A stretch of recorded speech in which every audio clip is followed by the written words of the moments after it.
room where it happens is smaller than you imagined, and colder, and it smells like burnt coffee and the particular nervous sweat of people who are about to sign their names to the largest number they have ever been personally responsible for. You are 23 years old and you are not at the table.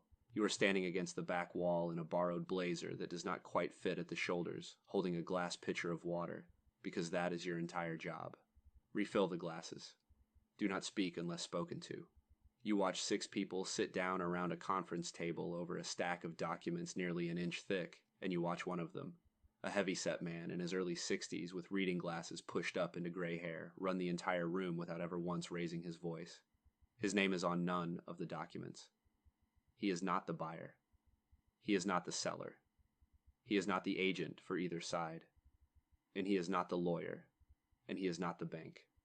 And yet every time the conversation tightens up, every time the buyer's wife folds her arms, every time the seller's voice climbs half an octave, every time the lawyer reaches for a clause like a man reaching for a weapon, it is the heavy-set man who says the small, quiet, perfectly aimed sentence that loosens the knot and keeps the thing moving forward. 90 minutes later, everyone signs.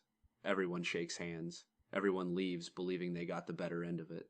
And on the drive back, the heavy-set man tells you, almost as an afterthought, that he made $40,000 in that room, and that not a single person who just thanked him could tell you exactly what he did to earn it.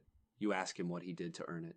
He looks at you in the rearview mirror for a long second, the way a man looks at a dog that has just done something slightly more intelligent than a dog is supposed to do, and he says, "I was the only person in that room who knew what everybody actually wanted." Then he does not explain what he means because he has decided, in that second in the mirror, that he is going to make you figure it out, and that figuring it out is going to take you the better part of the next decade. His name is Whitfield. You will never learn his first name, because everyone, including his ex-wife, including the men who owe him money and the men he owes, calls him only Whitfield, the way you might refer to a weather system. He had been buying and selling and brokering and assembling and quietly orchestrating real estate in this city for 38 years, and he had in that time made and lost and remade a fortune 3 separate times, and he had a heart that his cardiologist described, in writing, as a ticking thing, and he had no children, and he had no one at all to whom he had ever bothered to explain how any of it actually worked. You are, as far as you can tell, the first person he has ever decided to teach. You do not know why he picks you. You will spend years assuming it was a mistake, and you will be wrong about that. The first 6 months he teaches you nothing about houses. This is the part that almost makes you quit. You had taken the job, assistant, errand runner, pitcher of water, because you wanted to learn how to make money in property, and instead Whitfield sends you to sit in coffee shops and listen to people. He gives you assignments that sound insane. Go to an open house in a neighborhood you cannot afford and tell me, when you get back, which of the people walking through it are actually going to buy and which are pretending. Go sit with my friend who runs the diner on 4th Street and figure out, without asking him, why he is about to sell the building he has owned for 22 years. You come back with answers, and most of them are wrong, and Whitfield corrects you, not by telling you the right answer, but by asking you the one question you failed to ask the person in front of you. What he is teaching you, you slowly understand, is that real estate is not about real estate. The house is just the thing the deal happens to be standing on. Underneath every transaction is a person, and underneath every person is a reason, and the reason is almost never the one printed on the listing. The widow is not selling because the house is too big. She is selling because she cannot walk past the den anymore. The young couple is not buying because the schools are good. They are buying because his mother told them, at Thanksgiving, in front of everyone, that they would never amount to anything, and this house is the sentence they are writing back to her. The landlord is not selling the 8-unit building because the numbers are bad. He is selling because his son just got into a college he cannot afford, and pride will not let him say that out loud to anyone, least of all to you. Whitfield can read a kitchen the way other men read a balance sheet. He walks into a stranger's home, and within 4 minutes he knows what they are afraid of. And a deal, he tells you, is simply the art of being the one person who solves a stranger's fear before they have finished admitting they have it. By year 2, he lets you talk in the room. By year 3, he lets you run small pieces of it. The cosmetic parts. The parts where, if you fail, he can step in and repair the damage with a sentence. You learn to sit at a kitchen table and not say anything for the first long, uncomfortable minute, because the person across from you will fill the silence with the truth if you simply refuse to fill it with noise. You learn that the contract is the very last thing that matters, and that by the time anyone is looking at a contract, the actual deal, the real one, the human one, has already been closed or lost in some quiet earlier moment that the lawyers will never see and never bill for. You learn to find the seller before they are a seller, in the soft gray weeks when they are only a person beginning to suspect that their life is about to require them to let go of something. You learn that the money is downstream of the trust, always, and never the other way around, and that men who chase the money and skip the trust are the ones who make a great deal once and are never heard from again. And then you get good. And then, because you are young, you get arrogant, which is a different thing than good and is frequently mistaken for it. You have closed 11 deals of your own by now. You have money in the bank for the first time in your life, not a fortune, but more than your father made in his best year. And you are 26. And you have started to believe that the thing Whitfield does, the reading of the kitchen and the silence and the fear, is a trick you have fully learned rather than a discipline you must practice for the rest of your life.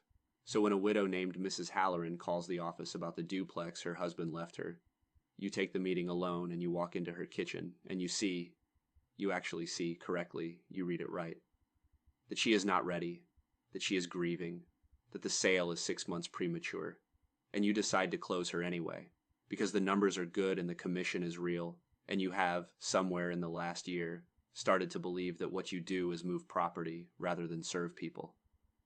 She signs. You were good enough to make her sign. And 3 days later, she calls the office in tears and backs out, and her brother, a lawyer, sends a letter, and the whole thing collapses. And it costs the firm money, and it costs the firm something worse than money, which is the thing Whitfield spent 38 years building and you spent 40 minutes spending. A reputation for being the people who do not do that to a grieving woman. Whitfield does not yell at you. You almost wish he would. What he does instead is far worse. For 1 month, he simply stops letting you in the room. He does not fire you. He does not lecture you. He sends you back to the coffee shops, back to the open houses, back to the assignments from your first 6 months, the ones you thought you had graduated from, and he lets the silence do to you exactly what he taught you to let silence do to a seller. And in that month of silence, you understand, fully and finally and with a kind of shame that reorganizes you permanently, that the trade he has been teaching you was never a way to take. It was a way to be trusted with something. And the moment you treat a person as a transaction, you have not become a better deal maker.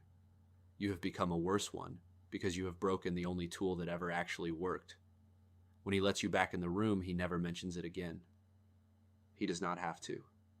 You are different now, in the way a bone is different after it heals at the place where it broke. You have 4 more years with him, and they are the best years, the ones you do not know to be grateful for while they are happening. And then on an ordinary Tuesday in October, in the middle of a deal, a complicated one, an 8-building portfolio, the largest thing the two of you had ever touched together, Whitfield's ticking thing finally stops ticking in the back of a taxi on the way to a meeting, with his phone in his hand and a half-typed message to you still on the screen. He is 66. There is no funeral he would have wanted, so there is barely a funeral. And in the days after, when you are sitting in the wreckage of a life you had assumed, the way the young assume everything, would simply continue indefinitely. His lawyer hands you an envelope and you brace yourself for the will, and it is not the will. It is his phone. It is his Rolodex. An actual physical one. 40 years of names and numbers and the small pencil notes in the corners that meant something only to him. And it is the deal. The 8 buildings. Half closed, half built. Suspended in the exact middle of the most delicate stretch, with 11 people on 3 sides all waiting for a man who is never going to walk back into the room. The lawyer tells you that Whitfield left instructions and that the instructions are 1 sentence long and that the sentence is, he can close it, or it dies with me. There is no money attached. There is no inheritance. There is only the hardest exam in the world, written by a man who is no longer alive to grade it, and the understanding, sitting heavy in your chest, that the test was always the whole point, that he had been writing it for 9 years, and that the envelope had simply been waiting for him to leave the room. You close it. It takes you 4 months and it nearly breaks you twice, and there is one terrible week in February where you are certain you have lost the whole thing and a seller you have never met agrees to wait another 9 days for reasons you do not fully understand until later, when you find the pencil note in the Rolodex in Whitfield's hand, beside that seller's name. Owes me one. From '04, we'll remember. He had been reaching back across his own death to hand you the one card you needed. And on the day the 8 buildings finally close, in a room much larger than the cold little one where you first stood against the wall with a pitcher of water, you do not feel triumph. You feel something quieter and more permanent. You feel like a man who has finally understood the sentence that was said to him in a rearview mirror 9 years earlier. You were the only person in the room who knew what everybody actually wanted. You know it now. It is the whole of what you have. And here is the thing you understand, in the year after, the thing that changes the entire shape of your career. You do not actually want the buildings. You had assumed all those years that the goal was to own them, to accumulate doors, to be a landlord, to hold and to keep and to manage. But that was never what Whitfield did, and it was never what you loved. What you loved was the room. What you loved was being the one in the middle, the one who finds the deal before it is a deal, who reads the kitchen, who solves the fear, who connects the seller who needs to let go with the buyer who needs to hold, and who takes a fee for being the only person who knew how to make the two of them find each other.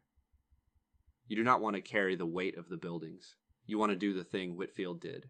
You want to find them, tie them up, and hand them to the person who should have them, and be paid well and cleanly for the finding. So that is what you build. You learn the part of the trade that has a name you had barely used in all your years with him, because he was too old-fashioned to call it what the younger people call it now. Wholesaling. You find the distressed seller, the tired landlord, the heir who inherited a property 2 states away and wants it gone, the house behind the house that no one has looked at in years. You get it under contract at a price that is fair to a person who needs out, and you assign that contract to a buyer who has cash and wants the project. And you take the difference, the spread, the fee for being the man in the middle, and you never have to own a single roof or fix a single furnace or evict a single soul. You become, on purpose and with your whole chest, the thing Whitfield was without ever quite having the word for it. The person in the room whose name is on none of the documents and without whom none of the documents would exist. 5 years later, you have a small firm of your own. You have done 240 deals. You have a number in the bank that would have made the 23-year-old in the borrowed blazer laugh out loud in disbelief. But that is not the part you think about. The part you think about is that you are good. The way he was good. In the way that cannot be taught in a weekend seminar by a man wearing a headset on a stage. The way that can only be taught slowly by one person over years, at a kitchen table, in a coffee shop, in the long silence after the wrong question. And one Tuesday, you are at a closing table in a room that smells like burnt coffee, running a deal that nobody else in the room fully understands. And you glance up, and against the back wall, in a blazer that does not quite fit at the shoulders, there is a young person holding a glass pitcher of water, whose entire job today is to refill the glasses and not to speak. And the young person is watching you the exact way you once watched him. And you finish the deal, and you shake the hands, and on the drive back you look at this kid in the rearview mirror for a long second, and you understand that the Rolodex in your jacket and the trade in your hands and the 9 years of patience that built both of them were never yours to keep. They were only ever yours to carry, for a while, until you found the next person to hand them to. A debt like the one you owe cannot be paid back. The man it was owed to is gone. It can only ever be paid forward. So you take a breath, and you ask the kid the first question, the one about which of the people at that table actually wanted to be there, and you begin.